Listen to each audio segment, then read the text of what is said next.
அனைவருக்கும் வணக்கம். தனுசு ராசிக்காரர்களுக்கு பகைவனின் ஆட்சி வீட்டில் வித்யாகாரகரான புதன் உங்களை அழிக்க துடிக்கும் மர்ம நபர் இவர்தான் என்று சொல்லக்கூடிய வகையில் தனுசு ராசிக்காரர்களுக்கு வித்யாகாரகரான புதன் அஷ்டமத்தில் நுழையக்கூடிய இந்த வேளையில் எப்படிப்பட்ட மாற்றத்தை ஏற்படுத்தி கொடுக்க போகிறார் என்பதை ஆராய்ந்து பார்க்கும் போது உறுதியாகவே ராசியின் அதிபதியாக இருக்கக்கூடிய குருவிற்கு பகை கிரகமாக இருக்கக்கூடிய வித்யாகாரகரான புதனை பொறுத்த வரைக்கும் ராசியின் அதிபதியான குருவை சமகிரகமாக பார்க்கிறாருங்க. அவர் இந்த வேளையில் நீங்கள் நினைப்பதை காட்டிலும் மிகவும் சாதகமற்ற இடம் என்று சொல்லக்கூடிய அஷ்டமஸ்தானத்திற்குள் நுழைகிறார். பொதுவாக எந்த ஒரு கிரகமாக இருந்தாலும் அஷ்டமஸ்தானத்திற்குள் செல்வது அவ்வளவு சிறப்பான நன்மை நிறைந்த வாய்ப்பையும் முன்னேற்றத்தையும் ஏற்படுத்தி கொடுக்க இயலாது என்பதுதான் யதார்த்தமான உண்மையாக பார்க்கப்படுகிறது. அந்த வேளையில் இந்த தருணத்தில் வித்யாகாரகரான புதன் தனுசு ராசிக்காரர்களுக்கு 7 மற்றும் 10ஆம் இடத்தின் அதிபதியாக பார்க்கப்படுகிறார். சப்தமா அதிபதியாகவும் கர்மாதிபதியாகவும் திகழக்கூடிய வித்யாகாரகரான புதன் அஷ்டமத்தில் நுழைவதால் சற்று சிரமம் என்றாலும் கூட மிக சிறப்பான மாறுதலை சந்திக்கக்கூடிய சந்தர்ப்பம் உண்டு. ஏனென்றால் அவர் அஷ்டமத்தில் அமர்ந்திருக்கக்கூடிய இந்த வேளையில் சூரியனுடன் இணைந்து வலம் வர போகிறார். புத ஆதித்ய யோகமும் நிறைவாக கிடைக்க போகிறது. அதே வேளையில் மிகவும் வலுவாக சுக்கிரனும் ராசியின் அதிபதியான குருவும் இணைந்து குரு சுக்கிர யோகத்தை ஏற்படுத்தி கொடுக்கின்றன. சனி ராகு இணைந்து வலுவாக வலம் வருகின்றன. இப்படி கிரகநிலைகளின் கூட்டமைப்பு என்பது மிக சிறப்பான மாற்றத்தை உறுதியாகவே தனுசு ராசிக்காரர்களுடைய வாழ்வில் ஏற்படுத்தி கொடுப்பதோடு மட்டுமல்லாது உங்களை அழிக்க துடிக்கும் மர்ம நபரை உங்களுடைய வாழ்வில் இருந்து விலக்குவதோடு மிக சிறப்பான வளர்ச்சியையும் முன்னேற்றத்தையும் உறுதியாக சந்திக்கக்கூடிய வகையில் இந்த தருணத்தில் பல்வேறு வகையான நன்மை நிறைந்த வாய்ப்புகளும் சந்தர்ப்பங்களும் நிச்சயமாக உண்டு. ஏனென்றால் ராசியின் அதிபதியான குருவின் பார்வையில் பகை கிரகமாக இருக்கிறாருங்க. கெட்டவன் கெட்டிடில் கிட்டிடும் ராஜயோகம் என்று சொல்லக்கூடிய வகையில் மிக சிறப்பான வாய்ப்புகள் உறுதியாகவே தனுசு ராசிக்காரர்களுக்கு இந்த தருணத்தில் நிச்சயம் நிறைவாக கிடைப்பதற்கான சந்தர்ப்பம் உண்டு. அது மட்டுமல்லாது தனது பார்வையில் சந்திரனை பகை கிரகமாக பார்க்கிறாருங்க வித்யாகாரகரான புதன். ஆனால் அதே சமயம் வித்யாகாரகரான புதனையும் ராசியின் அதிபதியான குருவையும் தனது பார்வையில் நட்பு கிரகமாக பார்க்கிறாருங்க சந்திரன். எனவேதான் இந்த தருணத்தில் பார்வைகளில் அதீதமான மாற்றம் ஏற்படுவதோடு உண்மையான அன்பையும் உறவையும் புரிந்து கொள்ளக்கூடிய வகையில் பல அதிரடியான மாற்றத்தை சந்திக்கக்கூடிய சந்தர்ப்பமும் இந்த வேளையில் உறுதியாக உங்களை தேடி வருகிறது.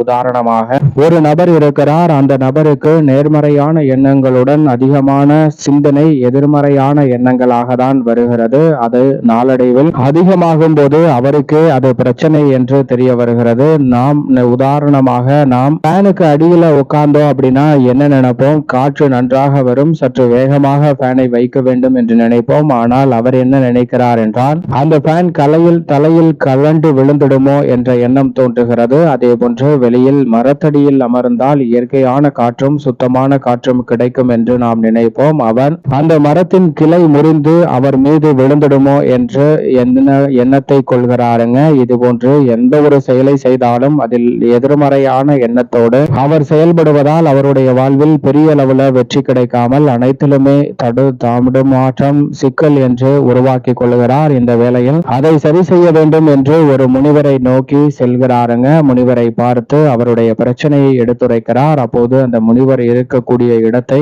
நன்றாக சுத்தி பார்க்க சொல்கிறாருங்க. ஒருபுறம் வயல்வெளியாகவும், ஒருபுறம் கரும்பு கொள்ளை, ஒருபுறம் சோள கொள்ளை, ஒருபுறம் காய்கறி தோட்டம் என பல வலிமை மிகுந்த செழிப்பான பகுதியாக பார்க்கப்படுகிறது. ஆனால் அனைத்து இடங்களிலுமே சோளக்காட்டு பொம்மை என்று சொல்லக்கூடிய ஒரு பொம்மையானது வைக்கப்பட்டிருக்கிறது. அதை பார்த்து ஏன் இந்த பொம்மை வைக்கப்பட்டிருக்கிறது என்று முனிவர் அவரிடம் கேட்க அதற்கு சொல்கிறார் அவர், இந்த பொம்மை வைத்திருப்பதால் பறவைகளும் விலங்குகளும் இங்கு யாரோ இருக்கிறார்கள் என்று வராது. அதனால் விளைச்சல் சேதப்படுத்த முடியாமல் நாம் அனைத்தையும் சரியாக அப்படியே பயன்படுத்திக் கொள்வதற்கான வாய்ப்பு கிடைக்கும் என்று சொல்கிறாருங்க.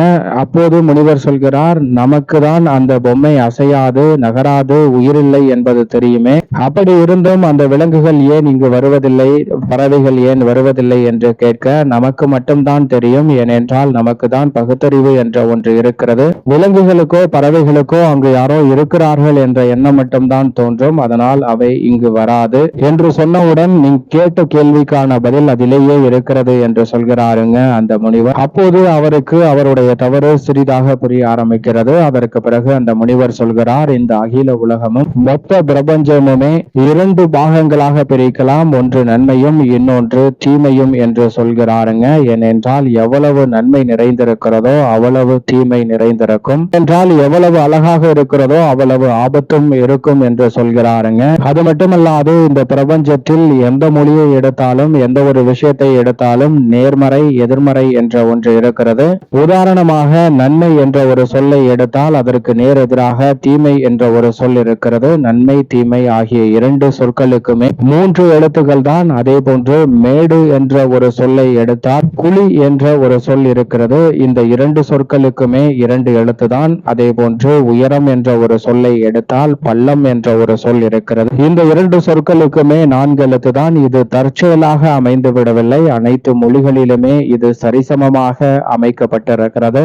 விதிவிலக்காக சில சொற்கள் இருக்கலாம், மற்றபடி பெரும்பாலும் இவை தான் சாதகமான ஒன்றாக பார்க்கப்படுகிறது. நன்மை தீமை கலந்து இருக்கும் போது அதில் நாம் எதை எடுத்துக்கொள்கிறோம் என்பதுதான் நம்மளுடைய கையில் இருக்கிறது. நன்மையை 1% கூட எடுத்தாலே மிக நிறைந்த நன்மை கிடைக்கும். 90% செல்ல வேண்டும் என்ற எண்ணம் தேவையில்லை. 1% எடுத்தாலே போதும். வெற்றி பெறுவதற்கான வாய்ப்புகளும் சந்தர்ப்பங்களும் உங்களை தேடி வரும். உதாரணமாக ஒரு தொழில் துவங்க வேண்டும் என்று நினைத்தால் அந்த தொழிலை துவங்கியதற்கு பின் அதை எப்படி விரிவு செய்ய வேண்டும், அதற்கான கடன் எங்கு வாங்க வேண்டும், அதை செய்யும் போது என்னென்ன பிரச்சனை வரும், அதை எப்படி சமாளிக்க வேண்டும் என்று சிந்திக்க வேண்டும். ஆனால் அதை விட்டுவிட்டு இந்த பிரச்சனை வரும் அந்த பிரச்சனை வரும், கடைசியில் தொழிலை மூட வேண்டும் என்ற சிந்தனை வந்தால் அந்த தொழில் சார்ந்த பணிகளை நாம் செய்யாமலே அதில் தோல்வி அடைந்து விடுகிறோம் என்பதுதான் யதார்த்தமான உண்மையாக தனுசு ராசிக்காரர்களுக்கு பார்க்கப்படுகிறது. ஏனென்றால் இந்த உலகத்தில் எவ்வளவோ மக்கள் வாழ்கிறார்கள். பல கோடி மக்கள் வாழக்கூடிய இந்த உலகத்தில் உங்களுக்கு எதிராக சூழ்ச்சி செய்யக்கூடிய நபர்கள் இருக்கலாம். ஆனால் அது குறைந்த சொற்ப எண்ணிக்கையாக தான் இருக்கும், குறைந்த சதவீதமாக தான் இருக்கும். முக்கியமாக உங்களை இழுக்க துடிக்கும் மர்ம நபராக இருப்பது உங்களுடைய எதிர்மறையான சிந்தனைகள் தான், நீங்கள் தான் என்பதை உணர்ந்து கொண்டாலே போதும். மிக சிறப்பான மாறுதல் இந்த வேளையில் கிடைக்கும் என்பதை விதியாகாரகரான புதன் திட்டவட்டமாகவும் தெளிவாகவும் துல்லியமாகவும் தனுசு ராசிக்காரர்களுக்கு உறுதிப்படுத்தி கொடுக்கிறார். எனவே நினைப்பதை காட்டிலும் அதிரடியான மாற்றமும் வளர்ச்சிக்கான நல்ல வாய்ப்பும் சந்தர்ப்பமும் இந்த வேளையில் நீங்கள் நினைப்பதை காட்டிலும் உறுதியாகவே தனுசு ராசிக்காரர்களை தேடி வருகிறது என்பதுதான் யதார்த்தமான உண்மை. அஷ்டமத்தில் அமர்ந்திருந்தாலும் சூரியனுடன் இணைந்திருப்பதால் தனஸ்தானம் குடும்பஸ்தானத்தை பார்ப்பதால் உடல்நல ஆரோக்கியம் மற்றும் திட்டமிடக்கூடிய பணிகள் போன்றவற்றில் மட்டும் கூடுதல் கவனத்துடனும் விழிப்புணர்வுடனும் இருங்க. மற்றபடி அனைத்து விஷயங்களும் சாதகமாகவும் நன்மை நிறைந்தவையாகவும் அமையக்கூடிய சூழலை உறுதியாகவே தனுசு ராசிக்காரர்களுக்கு நிறைவாக மாற்றிக் கொடுப்பதற்கான முதன்மையான வாய்ப்பும் சந்தர்ப்பமும் உங்களை தேடி வரும் என்பதில் சந்தேகமே இல்லை. குடும்பத்தில் பல்வேறு வகையான பணிகளை இந்த தருணத்தில் குடும்ப முன்னேற்றத்திற்காக நீங்கள் நினைத்தபடியே சிறப்பாக செய்து முடிக்கக்கூடிய சந்தர்ப்பம். அஷ்டமத்தில் இருக்கக்கூடிய இந்த வேளையில் நிதானமாக பொறுமையாகவும் நிறுத்தி நேர்த்தியாகவும் செய்து கொடுக்கக்கூடிய வாய்ப்பையும் சந்தர்ப்பத்தையும் வித்யாகாரகரான புதன் ஏற்படுத்துகிறார். உணர்ச்சி வசப்படாமல் அனைத்தையும் சிறப்பான முறையில் கையாளுவதோடு மிகப்பெரிய அளவிலான வளர்ச்சியும் முன்னேற்றமும் நிறைவாக காணக்கூடிய வகையில் பல அதிரடியான மாற்றங்களை உருவாக்கி கொடுக்கிறாருங்க. எனவே இந்த வேளையில் மிகப்பெரிய அளவில் சிக்கல் சிரமம் என்று இருக்கக்கூடிய பல பணிகளை தகர்த்தெறிந்து முன்னேற்றம் நிறைந்தவையாக மாற்றிக்கொள்ளக்கூடிய முதன்மையான வாய்ப்பும் சந்தர்ப்பமும் இந்த வேளையில் உறுதியாகவே தனுசு ராசிக்காரர்களாகிய உங்களை தேடி வருகிறது. இல்லத்தில் திருமணம், காதுகுத்து, வளகாப்பு, புதுமனை புகுதல் என பல சுப நிகழ்வுகளை சிறப்பாக கையாள முடியும். நீங்கள் நினைப்பதை காட்டிலும் குடும்ப உறவுகளை நேர்த்தியாக கையாளுவதோடு பல்வேறு வகையான பிரச்சனைகளை தவிடுபடியாக்கி வளர்ச்சியை நோக்கி பயணிக்கக்கூடிய சந்தர்ப்பம் உண்டு. ஆனால் இந்த வேளையில் துளி அளவு கூட உணர்ச்சி வசத்திற்கு இடம் கொட வேண்டாம், முன்கோபத்திற்கும் இடம் கொடுக்க வேண்டாம். அப்படி கொடுப்பதால் எதிர்பாராத சங்கடங்களை சந்திப்பதற்கான சூழல் உருவாகலாம். மற்றபடி விழிப்புணர்வுடன் செயல்பட்டால் பெரிய அளவிலான காரிய தடைகளை கூட தகர்த்தெறிந்து சிறப்பான வளர்ச்சியையும் முன்னேற்றத்தையும் உறுதியாக தனுசு ராசிக்காரர்கள் இந்த வேளையில் உருவாக்கி கொள்ள முடியும்.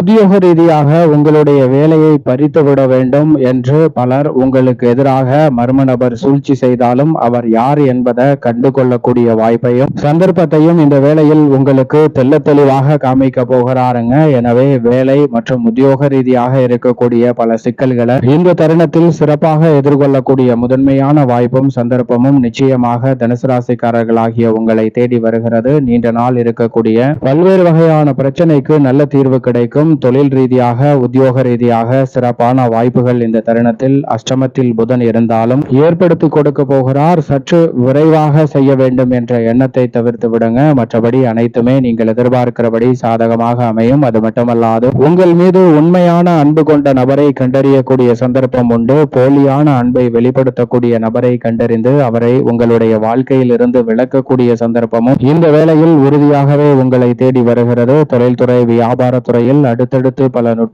நுணுக்கமான திட்டங்களை இந்த தருணத்தில் செயல்படுத்துவதற்கான நல்ல வாய்ப்பும் சந்தர்ப்பமும் உறுதியாகவே கிடைக்க இருக்கிறது. மிக பெரிய அளவிலான காரிய தடை, சிரமம், சிக்கல் என்று இருக்கக்கூடிய பல நிகழ்வுகளை சிறப்பானதாகவும் முன்னேற்றம் நிறைந்தவையாகவும் மாற்றிக்கொள்ளக்கூடிய வகையில் அடுத்தடுத்து நல்ல வாய்ப்புகளும் சந்தர்ப்பங்களும் இந்த வேளையில் உறுதியாகவே உங்களை தேடி வருவதற்கான நல்ல வாய்ப்பு நிச்சயமாக தனுசு ராசிக்காரர்களாகிய உங்களை தேடி வருகிறது என்பதில் சந்தேகமே இல்லை. அதோடு மட்டுமல்லாது இந்த வேளையில் தொழில்துறை வியாபாரத்துறையில் கடுமையான போட்டிகள் இருந்தாலும் அவற்றை சமாளித்து லாபத்தை உயர்த்தி கொள்ளக்கூடிய சந்தர்ப்பம் நிச்சயம் கிடைக்கிறது. நீண்ட நாள் எதிர்பார்த்து விண்ணப்பித்து காத்திருந்த மத்திய மற்றும் மாநில அரசின் சலுகைகள் இந்த தருணத்தில் நீங்கள் எதிர்பார்த்தபடியே சாதகமாக கைகூடுவதற்கான முதன்மையான வாய்ப்பும் சந்தர்ப்பமும் இந்த வேளையில் நிறைவாக கிடைக்கக்கூடிய ஒரு அற்புதமான தருணமாகவும் இந்த தருணம் அமைகிறது. வரி சலுகை, மானிய சலுகை உள்ளிட்டவை இந்த தருணத்தில் நிறைவாக கிடைப்பதற்கான சந்தர்ப்பம் நிச்சயமாக சூரியனுடன் இணைந்திருக்கக்கூடிய இந்த வேளையில் புதன் ஏற்படுத்துகிறார். அலைச்சல் அதிகரித்தாலும் பயணம் அதிகரித்தாலும் அதற்கேற்ற ஆதாயமும் நிறைந்த முன்னேற்ற வாய்ப்பும் இந்த வேளையில் உறுதியாகவே உங்களை தேடி வரப்போகிறது. சரியாக தனுசு ராசிக்காரர்கள் திட்டமிட்டு நுணுக்கமாகவும் நுட்பமாகவும் பயன்படுத்திக் கொள்வது உங்களது கையில் தான் இருக்கிறது என்பதுதான் யதார்த்தமான உண்மை. அது மட்டுமல்லாது கலைத்துறை சார்ந்த பணிகளில் கலைத்துறையின் நாயகர்கள் என்று அழைக்கக்கூடிய முக்கூட்டு கிரகமான சுக்கிரன், சூரியன், புதன் போன்ற கிரகநிலைகள் மிகவும் சாதகமான அமைப்பை இந்த வேளையில் ஏற்படுத்தி கொடுப்பதால் தனுசு ராசிக்காரர்களுக்கு நினைப்பதை காட்டிலும் பல காரிய தடைகள் தவிடுபடியாகி மிக சிறப்பான வளர்ச்சியும் முன்னேற்ற வாய்ப்பும் இந்த வேளையில் உறுதியாகவே உங்களை தேடி வருவதற்கான முதன்மையான யோகத்தை ஏற்படுத்துகிறது. எனவே பல தடைகளை விலக்கி கலைத்துறை மற்றும் அரசியல் சார்ந்த பணிகளில் சிறப்பான முன்னேற்றம் உறுதியாகவே கிடைக்க இருக்கிறது. குறிப்பாக அரசியல் சார்ந்த பணிகளில் பொது வாழ்வில் இருப்பவர்களுக்கு எதிர்பார்க்கக்கூடிய பொறுப்பில் மாற்றம் நிறைவாக கிடைக்கும். நீங்கள் எதிர்பார்த்தபடி கட்சியிலும் மக்கள் மத்தியிலும் செல்வாக்கு உயரக்கூடிய சிறப்பான தருணமாகவும் இந்த வேலை அமைய போகிறது. நீண்ட நாள் முயற்சி செய்தும் கிடைக்காத வாய்ப்புகளை இந்த தருணத்தில் எளிதில் சந்திக்கக்கூடிய சந்தர்ப்பம் நிச்சயம் நிறைவாக உங்களை தேடி வருகிறது. எனவே சரியாக பயன்படுத்திக் கொள்ளுங்கள். மாணவ மாணவியரின் கல்வி சார்ந்த பணிகளில் சிறப்பான முன்னேற்றம் கிடைக்கிறது. வயல் சார்ந்த பணிகளிலும் நிறைந்த வளர்ச்சியும் லாபமும் உங்களை தேடி வரும். சூழ்நிலைக்கு ஏற்றவாறு சரியான முடிவெடுக்கக்கூடிய சிறப்பான காலகட்டமாகவும் இந்த தருணம் அமைந்திருக்கிறது என்பதில் சந்தேகமே இல்லை. மேலும் இந்த தருணத்தை சாதகமாக மாற்றிக்கொள்ள உறுதியாகவே தனுசு ராசிக்காரர்கள் பொன் கிடைத்தாலும் புதன் கிடைக்காது என்று சொல்லக்கூடிய புதன்கிழமை விரதம் இருந்து அருகாமையில் உள்ள விஷ்ணு பகவான் சன்னதி சென்று தீபம் ஏற்றி வழிபாடு செய்யுங்கள். தடைதாமதம் தகர்த்தெறியப்பட்டு தங்களுடைய வாழ்வில் மகிழ்ச்சியும் வளர்ச்சியும் இனிமையாக தனுசு ராசிக்காரர்களை தேடி உறுதியாகவே வரும் என்பதில் சந்தேகமே வேண்டாம்.